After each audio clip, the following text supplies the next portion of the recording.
पहले चरण की हॉट सीट पर पूर्व सीएम रमन सिंह सहित भूपेश सरकार के 3 मंत्री और पीसीसी चीफ दीपक बैज की साख दांव पर।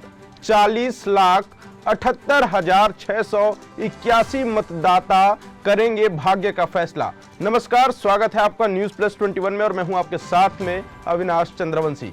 बात करते हैं छत्तीसगढ़ विधानसभा चुनाव के पहले चरण के मतदान की। जी हां, छत्तीसगढ़ विधानसभा चुनाव के पहले चरण के 20 सीटों पर मंगलवार यानी 7 नवंबर को 2 अलग अलग समय पर मतदान होगा। पहले चरण के 20 विधानसभा क्षेत्रों में कुल 233 उम्मीदवार चुनावी मैदान पर है। इस चुनावी चर्चा में हम आपको इन 20 सीटों पर कैसे मतदान होगा, कितने चरण में होगा, कितने समय होगा, इसकी पूरी जानकारी देंगे। आपको बता दें कि 20 विधानसभा क्षेत्रों में कुल 233 उम्मीदवार चुनावी मैदान पर हैं, जिनमें से 198 पुरुष तथा 25 महिला शामिल हैं। पहले चरण के लिए 40,78,681 मतदाता अपने मताधिकार का प्रयोग कर मतदान करेंगे। इनमें 19,93,937 पुरुष मतदाता, 20,84,675 तथा 69 तृतीय लिंग मतदाता शामिल हैं। चूंकि प्रथम चरण का चुनाव जो है वो संवेदनशील और नक्सल प्रभावित क्षेत्रों में है। नक्सल प्रभावित व संवेदनशील क्षेत्र जो हैं, जिनमें मतदान केंद्रों में सुबह 7 बजे से दोपहर 3 बजे तक मतदान होगा।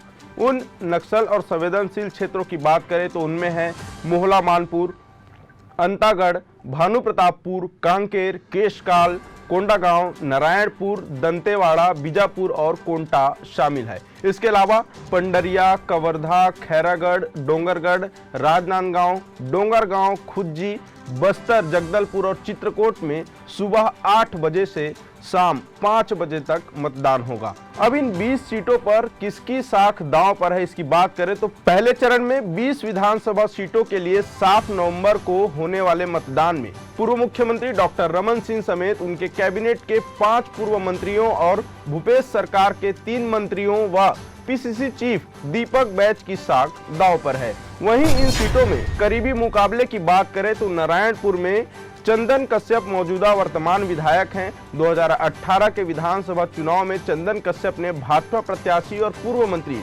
केदार कश्यप को महज 2,647 मतों से हराया था। वहीं 2023 में विधानसभा चुनाव में भी इन दोनों के बीच कड़ी टक्कर देखने को मिलेगी। वहीं कोंडागांव की बात करें तो बस्तर संभाग कोंडागांव सीट वर्तमान मंत्री एवं पूर्व कांग्रेस प्रदेश अध्यक्ष मोहन मरकाम के पास है। मोहन लाल मरकाम यहां से 2013 और 2018 में जीत दर्ज करा चुके हैं। मरकाम ने भाजपा की पूर्व मंत्री लता उसेंडी को 1796 मतों से मात दी थी। इस बार भी दोनों दिग्गज एक दूसरे को चुनौती देंगे। वहीं बात करते हैं बीजापुर की तो बीजापुर में 2018 के चुनाव में भाजपा प्रत्याशी और पूर्व मंत्री महेश गागड़ा व कांग्रेस उम्मीदवार विक्रम मंडावी आमने सामने थे। कांग्रेस की लहर में विक्रम मंडावी 21,584 वोटों के भारी अंतर से चुनाव जीत गए थे। वहीं इस बार इन्हीं दोनों में फिर से एक बड़ा मुकाबला देखने को मिलेगा। अंतागढ़ की बात करें तो नक्सल प्रभावित और आरक्षित अंतागढ़ विधानसभा सीट विधायक अनूप नाग के पास है, लेकिन इस बार कांग्रेस से टिकट नहीं मिलने पर अनूप नाग बागी हो गए और निर्दलीय चुनाव लड़ रहे हैं। 2018 में अनूप नाग ने भाजपा के विक्रम उसेंडी को हराया था। भाजपा ने विक्रम उसेंडी को तो इस बार टिकट दिया है, लेकिन कांग्रेस ने अनूप नाग का नाम हटाकर रूप सिंह पोटाई को मैदान में उतारा है। ऐसे में यहां लड़ाई त्रिकोणी देखने को भी मिलेगी। अब और बात करते हैं तो सुदूर नक्सल क्षेत्र की बात करें तो दंतेवाड़ा, बस्तर संभाग की दंतेवाड़ा सीट से दिवंगत कांग्रेस नेता महेंद्र कर्मा, जिनकी हत्या जो है झीरम घाटी हत्याकांड में हुई थी। महेंद्र कर्मा के बेटे छविंद्र कर्मा पहली बार चुनावी मैदान में हैं। विधायक देवती कर्मा ने उनके लिए ये सीट छोड़ी है। भाजपा ने जिला अध्यक्ष चैतराम अटामी को टिकट दी है। वहीं दोनों के बीच काफी टक्कर देखने को मिल सकता है। अब एक ऐसे क्षेत्र की बात कर रहे हैं जो कि सुकमा जिले के कोंटा विधानसभा में है। जी हाँ, कोंटा विधानसभा सीट को कांग्रेस का गढ़ माना जाता है। छत्तीसगढ़ में कई ऐसे विधानसभा सीट हैं जो एक न एक पार्टी के गढ़ हैं और वहां से कभी कोई दूसरी पार्टी जीत नहीं पाई है। जैसे राजधानी रायपुर में रायपुर का दक्षिण विधानसभा जो सीट है वो बृजमोहन अग्रवाल के नाम है, यानी भाजपा के नाम है। वैसे ही सुकमा जिले का कोंटा विधानसभा सीट को कांग्रेस का गढ़ माना जाता है। कांग्रेस राज्य गठन के बाद से यहां से भूपेश सरकार के मंत्री कवासी लखमा कोंटा से निर्वाचित हो रहे हैं। 2018 में लखमा ने भाजपा के धनीराम बरसे को हराया था। इस बार लखमा का मुकाबला भाजपा के सोयम मुका से है। अब बात करते हैं चित्रकूट की। चित्रकूट सीट पर कांग्रेस प्रदेश अध्यक्ष व सांसद दीपक बैज के विरुद्ध भाजपा ने पूर्व जिला पंचायत सदस्य विनायक गोयल को मैदान में उतारा है। 2018 में दीपक बैज ने भाजपा के लच्छू राम कश्यप को मात दी थी।